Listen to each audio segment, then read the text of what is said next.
So, welcome to Democracy Talks at the New Vision University.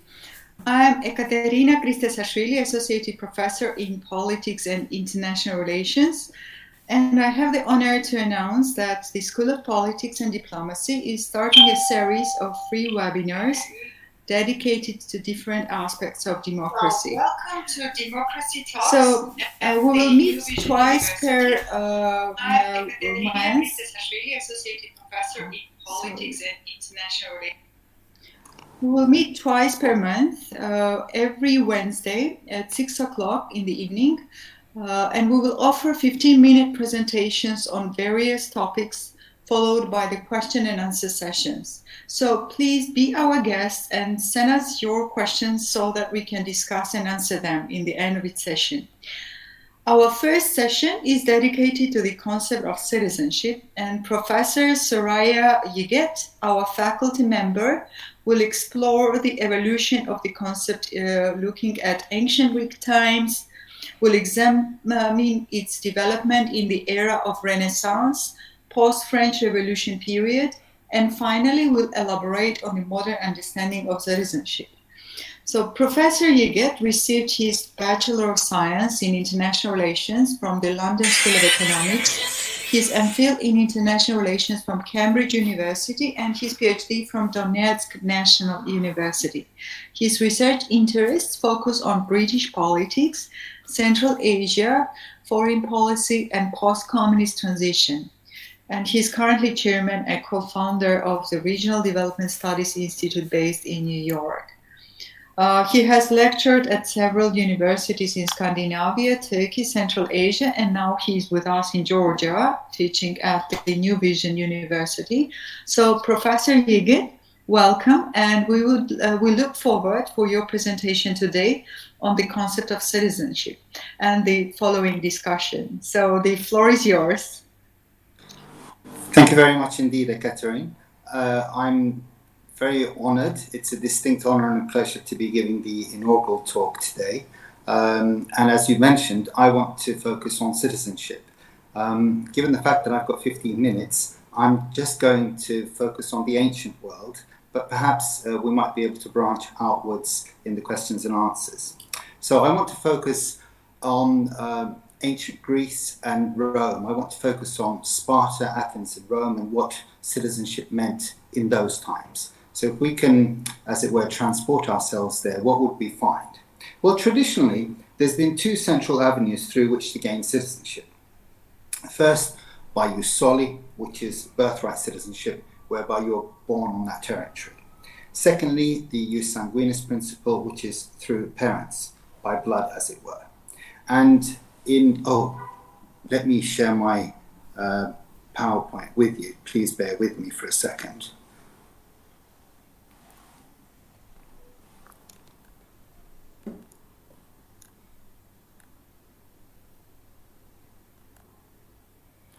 Right. So here we are. In ancient Greece and Rome, both of these principles were adopted. So the jus soli, to be a citizen, you needed to be born in the state. And jus sanguinis too. You had to be born to two citizen parents. So the status of parents was a key, a vital feature. Let's begin with the definition of citizenship. What is it? It's a legal status and relation between an individual and a state that entails specific legal rights and duties. Citizens share rights, duties, and protections of a common law, which fall into three dimensions: the civil, the political, and the social. Looking at the academic literature, we can identify three dimensions of citizenship. Citizens as a legal status. This incorporates the above mentioned, civil, political, and social rights. Here, the citizen is the legal person, free to act according to the law and having the right to claim the law's protection. It doesn't necessarily mean that the citizen takes part in the formulation of law, nor does it require that rights be uniform between citizens. Second dimension of citizenship sees them as specifically political agents, actively participating in a society's political institutions. And the third definition refers to citizenship as membership in a political community, which provides a distinct source of identity. Now, both Greece and Rome were home to a population which was conscious of the concept of the other. Now, migration, of course, has been around ever since humans inhabited the earth, and early humans migrated due to several factors. Climate change, which is something which we're all very familiar with even today. Problems with land, inadequate food supply, and so on and so forth. The Greek concept of the other had roots in geography, identifying strangers as barbarian. So, who were barbarians? Well, they were those who couldn't speak Greek and equally did not belong to a Greek civilization. The key characteristics of Greek citizens that distinguished them from the others were, firstly, they could speak the language, they could speak Greek. Secondly, they could participate in festivals, honoring certain gods. And thirdly, they were becoming involved with elements of democracy. And all of these were the key to Greek civilizations. So in that respect, I think it's important to ask, what were the features of an ancient city-state then? Well, typically, it possessed an urban center and agricultural land which was a few kilometers away from that. Population would be in the thousands, not in the tens of thousands. So we really are talking about a very close-knit community here. And initially they were ruled over by kings, and in time that transformed itself into a hereditary monarchy, then ruled by nobles, aristocracy, and finally by the citizens. Now, moving on to our sort of first case study, Sparta, 5th century BC. Sparta is a model of oligarchy in the ancient Greek world, but it's an unusual type of oligarchy. At the top of the strata, as it were, in society, you see the Spartiates, a small minority of full citizens, members of the Spartan assembly, controlling how the state was run. The rest of the population was divided into two, the Perioikoi and the Helots, and both were under the rule of Spartiates. Perioikoi, free men, they could run their own communities, but they had no say in the greater matters of state. Helots, they were in a state of servitude. They had no say in either community matters nor the state. Ineffectively, they were third class, dividing Spartan society into three. The Perioikoi were part of the conquered people by Spartans, who did not rebel, those who accepted and acquiesced to Sparta. Helots, their name driven from hil, a verb which means capture. Helots were those who were conquered and captured, but resisted. Because of this, they were forced into servitude for life. But their former citizens, who had surrendered, the Perioikoi, enjoyed the rights of Spartan citizens. And according to Socrates, he was very critical of the manner in which the Perioikoi were treated after conquest, and whereby he said, after this, it would have been proper for all men to have had an equal share of the land. The Spartiates, few though they were, took not merely the best land, but such an amount of it as no other Greeks had, and distributed to the masses so small a share of the worst land that they could scarcely satisfy their daily needs by working it laboriously. So according to Socrates, the Spartiates were, for want of a better word, greedy and unjust. The Spartan oligarchy was still hierarchical in nature. By the 7th century BC, Spartiates could be classified under four groups. Firstly, two kings, one as the religious head, the other as the commander of the army. Second, you had the Council of Elders, which consisted of these two kings, plus 28 other men above the age of 60 who were coming from noble families, part of the aristocracy. Thirdly, assembly, which possessed decision-making power, but far less when compared to Athens. And fourthly, you had 5 ephors, which were civilian heads of state, who served 1-year terms. They were elected from the entire adult male Spartiates. By the end of the 8th century BC, Sparta could not win battles, depending solely on its own military might. It had to change strategy and adopted a policy of alliances. And by the mid-5th century BC, a sudden change in population size ultimately led to its downfall. Now, the Spartans became an even smaller minority, trying to rule over an extremely populous subject population. So the citizenship system began to crumble as it became difficult to differentiate between Spartiates, Perioikoi, and Helots. I want to begin with this quote from Aristotle. All the land was in the hands of a wealthy few. When he was looking at Athens, this was his interpretation, this was his observation. And the real distinction in Athens was between the wealthy landowners and their dependents. Aside from owning land, they also held offices. Thus, ownership of both land and offices became the essential component of citizenship as Athens developed. In ancient Greece, religion was exclusive. It was tied to the land. This meant that no foreigner, no stranger could participate in it. Civic duties were tied very closely to religion, so both were closely bound to the land and the territory of the city. Foreigners could not participate in religious festivals, nor could they become civically involved.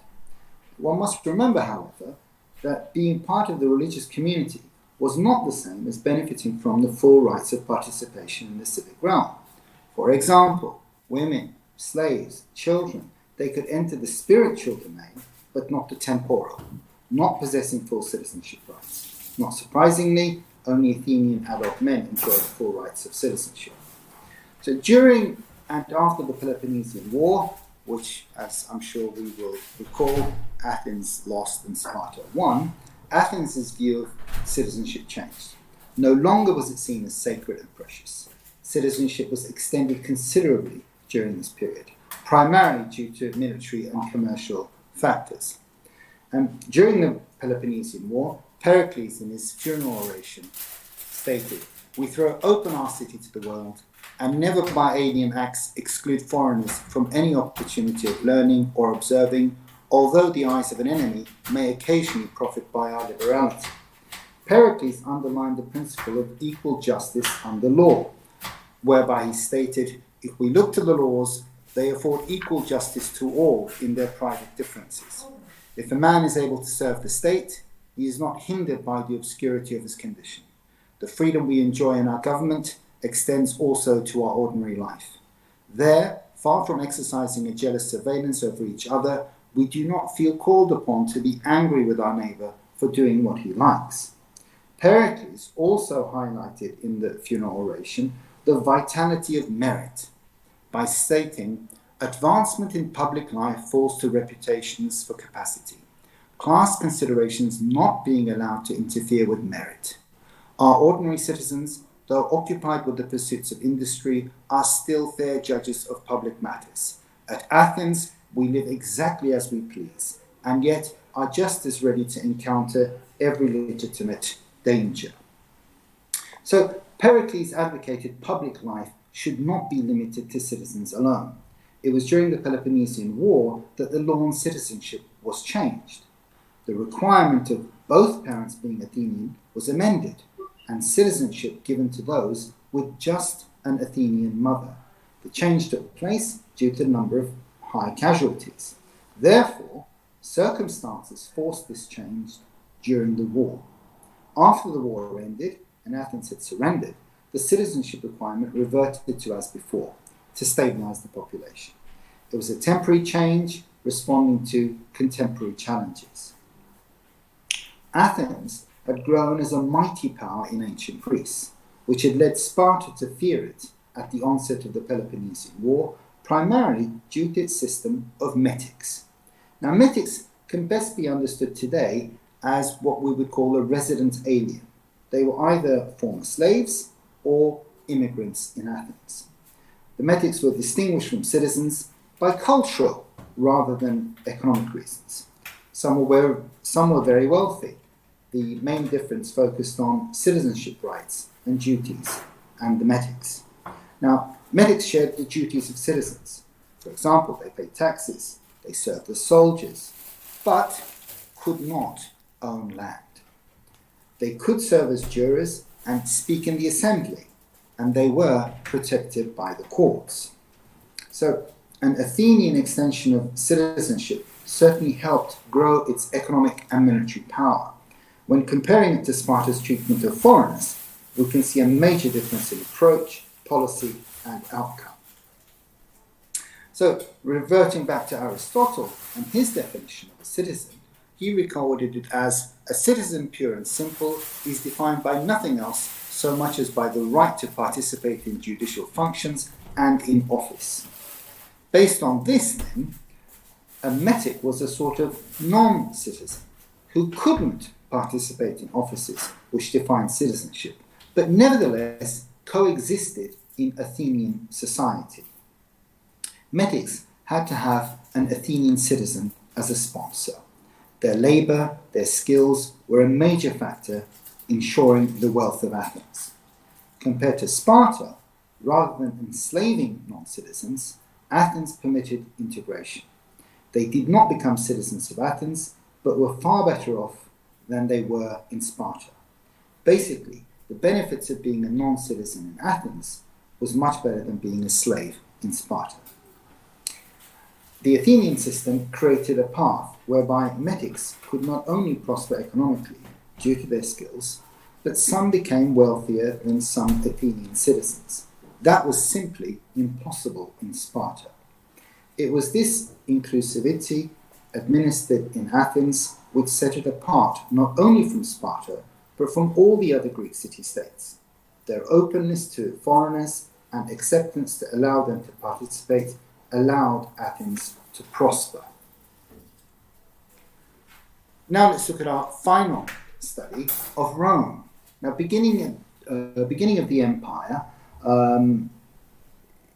there were approximately 50 million inhabitants in the empire, 6 million of which were citizens. So we're looking at less than just a little bit more than 10% being citizens. And to be a citizen, one had to be an adult, a male, registered on the census, and possess high moral virtue.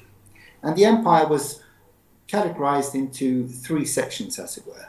The lower strata were the Italians, middle strata the Latins, and not surprisingly, the very top were the Romans. And once you were a citizen, you were protected under the law. You had a duty to vote, you were likely to be a soldier, and you could not be punished without a trial.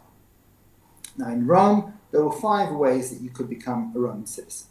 1, you could serve in the Roman army. 2nd, you could become a magistrate in the Latin community. 3rd, you could get citizenship as a discretionary grant. 4thly, the emperor could grant citizenship to individuals, families, or even whole communities. And 5thly, you could have the opportunity of being freed by a Roman citizen if you were a slave. Now, the most common way to become a citizen was as a reward for being a soldier, fighting in a war. During war, slaves could be freed to become soldiers, and if they returned victorious, they earned a right to citizenship. A slave who had been freed didn't have the same rights as a freeborn citizen did. For example, he could not hold a position in high office, nor could he be a rival in business against their previous master. Therefore, a freed man was not the equal of other Roman citizens. As the empire expanded and took on greater numbers in terms of population, a hierarchy of strata for people began to emerge. We've mentioned the lower strata of Italians, the middle strata of Latins, and the upper of Romans.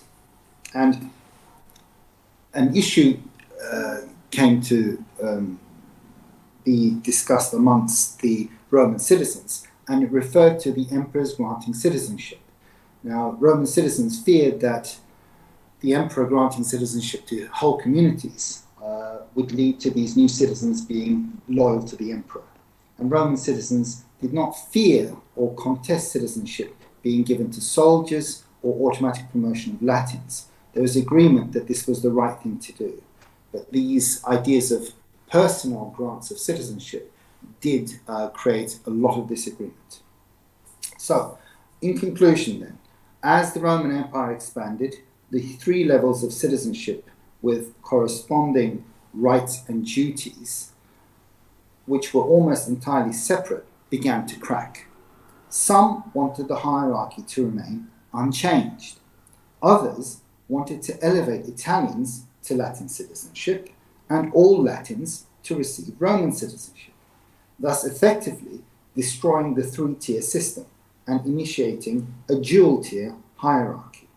So the lowest class, Italians, demanded more rights, which conflicted with the higher classes, the Latins and the Romans, which eventually led to conflict, the social wars, between 91 and 87 BC. And the reason behind this was the Italians wanted a reward for being loyal allies for more than 2 centuries. Rome eventually did emerge victorious, but granted citizenship to all cities who remained loyal or surrendered. And of course, this greatly extended citizenship throughout the Italian peninsula. I think in terms of citizenship, the most famous expression was uttered by the greatest orator of ancient times, Cicero. And Cicero highlighted Roman citizenship in a memorable speech, and his maxim has been borrowed by many statesmen, such as Palmerston and President Kennedy, to name but 2. And here's that very famous speech of Cicero's. He's referring to an incident that had taken place, and he claims he was chased in the middle of the square in Messina, a Roman citizen. O judges, and despite the pain, not a scream was heard, not another word from that poor man, if not this, I am a Roman citizen. He thought that by reminding them he was indeed a Roman citizen, he could avoid every lash and get rid of every torture. O sweet name of freedom, O supreme law of our empire, how dare you put on the cross one who claims to be a Roman citizen? So that's the famous Civis Romanus Sum speech of Cicero. And again, it highlights in the ancient world, not only in Sparta, not only in Greece, but also in Republican and Imperial Rome, how important citizenship was. So I'm going to call it a day here, because I would like to allow for some discussions to take place. So please bear with me while I stop sharing the screen, and I can hand over to our moderator. Professor Iigitì, thank you very much for a very interesting presentation. Indeed, the concept of citizenship is important for all times, including modern era, as it brings entitlements and obligations for both states and individuals. So I have a question, like, while you made a very nice overview of how the model was different for Sparta, Athens, for Rome. So can you, describe some, model of citizenship which best explains the ancient world? Can we come up with several criteria shared with all models you have overviewed for us? Yeah, basically, we can formulate 2 models of citizenship, basically the Republican and the liberal, and they both touch upon the ancient world. So let me very briefly illustrate them. The Republican model borrows from the writings, as we've looked at, of Aristotle, of Cicero, moving on to Machiavelli, and then on to Rousseau, for example. And what's the focus here? The focus on the Republican model is on this distinct historical experience, such as Athenian democracy, Republican Rome, and the Italian city-states era of Machiavelli. And the key principle of the Republican model is civic self-rule. That's the sort of underlying feature. And this is embodied in the classical institutions and the practices, such as, for example, the rotation of offices, which is key in not only Sparta and Athens, but also in Rome. So this supports Aristotle describing the citizen as being both capable of ruling and being ruled. So it's a dual role. So the Republican model emphasizes what we would call today political agency. Liberal model, on the other hand, we can also trace its origins back to ancient times because it goes back to the Roman Empire. As Rome expanded, more of the conquered became citizens, we transformed the meaning of citizenship. And citizenship meant being protected by the law rather than participating in its formulation or execution. So the focus was on understanding it as a legal status rather than as a political office. So, comparing the Republican and the liberal models, we can see citizenship as a political office or a legal status. And citizenship appears either as the primary political agent or an individual whose private activities leave little time or incentive to become an active player in politics. So they prefer to allow their representatives to deal with lawmaking. They would prefer to, for example, engage much more in commerce and business and industry and not delve into the lawmaking features. So, those are the two main models that we generally use to look into the ancient models of citizenship, both the Republican and the liberal. Thank you very much. We have some more questions from the audience. I find this one particularly interesting, even though we didn't really touch the modern times, but maybe we can take that. So the colleague from audience is asking, has the concept of citizenship been challenged with the COVID-19 pandemic? And of course, this is a big discussion. And we will have the time to talk about the modern understanding of citizenship in your future lectures, future sessions. But still, maybe we can, take it or open up a discussion on pandemic and then citizenship. Sure. Pandemic, of course, is something new to us, but they've been around since human beings have been around. So we may not have personally experienced it, but, thousands of years ago it was prevalent. You are right. I am intending to look at the sort of more modern concepts of state formation and how citizenship works in the modern state system. But to answer this question, so has it challenged the concept of citizenship? Well, of course. The simple answer is yes. COVID has impacted on everything. So it's quite natural that it has had an impact on citizenship too. What are we referring to here? We are referring to restrictions which were placed on free movement of association by citizens, but not just citizens, by all inhabitants, whether citizens or non-citizens. And of course, this was put forward not at the whim of a state or a government, but for public health reasons. And this has been a completely legitimate action to take in all democratic states. Whether the states have been democratic or not, this was always considered to be the right form of action to take. So yes, the COVID pandemic has affected and challenged the concept of citizenship. It's led to, if we look at the academic literature written in the last year or two with regard to this, it's led to a lot of people being very anxious and fearful of the power of the state, and others leading to engage more actively in opposing some of these actions and legislations put forward by the state. So one good thing that has come out of the COVID pandemic, if one can say that, it's a bit of a paradox, but it has hopefully allowed people to reinvestigate and be more reflexive on what are the duties, what are the rights, what are the responsibilities of citizens with regard to states and vice versa. What do citizens expect from the state? And one thing that has always been the case, even in ancient times, is, of course, protection of life.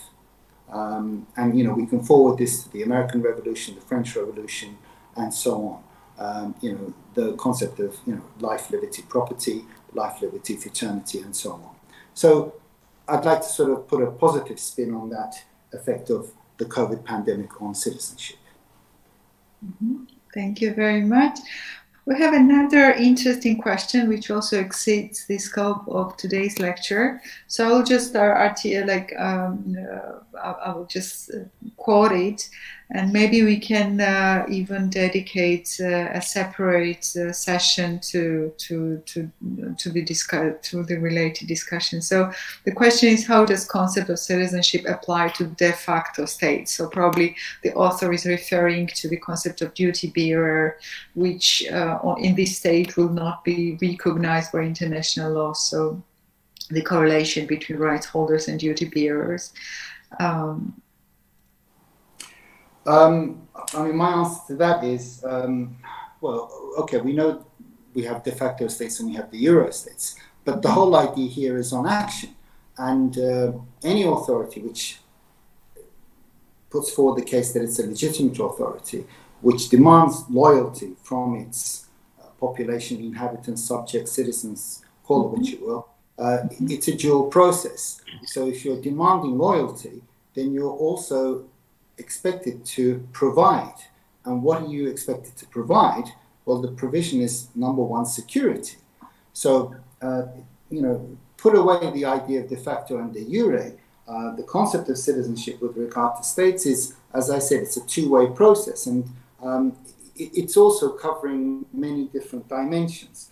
For example, I mean, I've mentioned that we're looking at sort of three elements of citizenship. Whether it's de facto or de jure, the most problematic part of the membership is as a political community. So you can have a de facto state, you can have a political community, and the aim is, of course, to foster a distinct source of identity here. And that's very tough to narrow down, as there are many dimensions to identity, both at the individual level, the collective level, as well as issues of social integration. So it's the citizens' subjective sort of sense of belonging, sometimes called in the literature the psychological dimension of citizenship, which affects the strength of the political community's collective identity. So, I mean, the point here is, if enough citizens demonstrate a sense of belonging to the same political community, then you can say, yes, social cohesion has been strengthened. And in that respect, the citizenship project has been successful. I mean, that's my take on that question. Mm-hmm. And I think we can take one last question, because we are running out of time, and that's kind of will nicely, sum up the lecture which you gave us. So, what is the main characteristic between the ancient understanding of citizenship and the one of today? So, the author would like to know more about the correlation between the past and the present. I think that's a really good question, in actual fact, and a good one to sort of end upon. Of course, when we're looking at the modern state system and we're looking at states which are considered to be modern democracies, we tend to believe that we resemble more the Athenian model than the Spartan model. Why? Because the Spartan model is a very oligarchic, a very militaristic model. That's true. One cannot deny that fact. But there's a lot of similarities between modern democratic states and Sparta too. And I want to highlight just two areas. One is, of course, in education. A little bit more I want to say about that military spirit of Sparta. First of all, Sparta is quite unique. It's got formal education for girls. That's unique in ancient Greece. Spartan girls are educated in music, in singing, in poetry, and dance. Dancing is very important so that they can participate in rituals, including mythologizing the cult of Helen. And as a matter of fact, we always know Helen as Helen of Troy, but if truth be told, the correct mythology is Helen of Sparta, because Helen was a Spartan princess who was chased after by Achilles, but eloped with the Trojan prince Paris. So is it, of course we call it Helen of Troy, but it really ought to be Helen of Sparta. But moving on with education. So what do we see? Boys educated, age 7 to 20, in a tough, disciplined physical training, and taught to serve the Spartan state. They're taught to read and write, music as well. They're separated from their families. They're living in a barrack-style dorm. And they remain as active reservists until the age of 60. So there's this huge idea of serving the state, of doing whatever is required for the state. And there's an interesting anecdote that Thucydides writes about, whereby he says that when war broke out, Spartan man's wife would present him with his shield and would say to him, with this or upon this. And the whole idea was, the meaning being, you either return victorious or you come back dead because you lie on your shield. Now, that's obviously untrue because the dead were buried on the battlefield. No Spartan soldiers came back carried on their shields. But nevertheless, it's a powerful example of demonstrating personal sacrifice for the good of the state.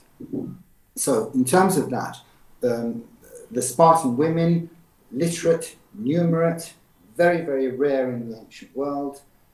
And again, might sound strange today, of course, but for the time it was very important. They were given the same food as their brothers. So they were not discriminated against. They competed freely in sports. And rather than Athenian women, they weren't married at age 12 and 13, but married late in their teens or early 20s. And of course, the real reason for that, for the Spartan state, was one had to ensure healthy children being born, good Spartiates. So in terms of education and military service, the whole idea was of serving the state, of honouring the state, basically venerating virtue, becoming a paragon of virtue, and providing the ultimate sacrifice to the state. That's, of course, the central features of Sparta.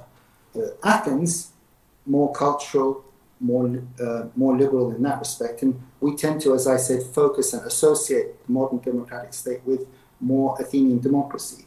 But I just wanted to highlight a couple of these features of Sparta, which I think are also key features of democratic states, of equality in education, of defending women's rights, 19th, 20th century developments, and so on and so forth. So I would say at the end, it's a mix of all of them. And of course, modern democratic state is also borrowed quite heavily from Rome.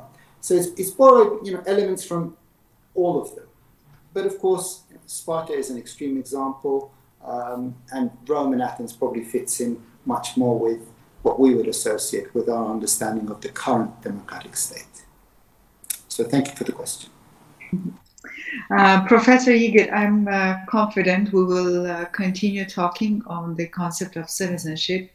So we look forward for your future contributions to the webinars on democracy talks. So thank you very much for your today's presentation. And in the end, I just want to thank the entire team, mainly Nata Garakanidze, Georgi Kitashvili, Tamuna Chachua, and Mera Gikalishvili for making this live stream possible. So we look forward for the next session that will take place on 15 December, and we will talk about EU and Georgia's aspiration to join in. Galcha Gogolashvili will be our key presenter, and we hope to see you in 2 weeks' time. So thank you very much, Professor Yiigit, once again, the entire team and the audience. So have a nice week. Thank you very much, and I look forward to hopefully appearing again sometime next year. Sure. Thanks.